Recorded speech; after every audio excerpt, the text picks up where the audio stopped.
Welcome to the instructions video for the Radiation Exposure Distance Shielding Interactive Calculator. This powerful tool helps you calculate radiation dose rates at various distances from a source and determine the shielding thickness needed to reduce exposure to safe levels. It's essential for anyone working with radioactive materials who needs to ensure proper safety protocols. To use this calculator, start by entering your initial dose rate in the source activity field. For example, enter 100 millirem per hour.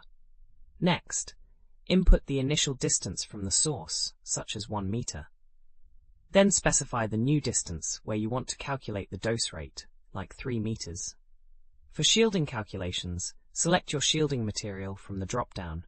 Options typically include lead, concrete, or steel. Enter the half-value layer thickness for your chosen material and input the actual shield thickness you're using. The calculator will show you the dose rate at the new distance using the inverse square law, plus the attenuation factor and final dose rate after shielding. Review all results to ensure your setup meets safety requirements. We have thousands of other free engineering calculators on our website. Head over and check them out.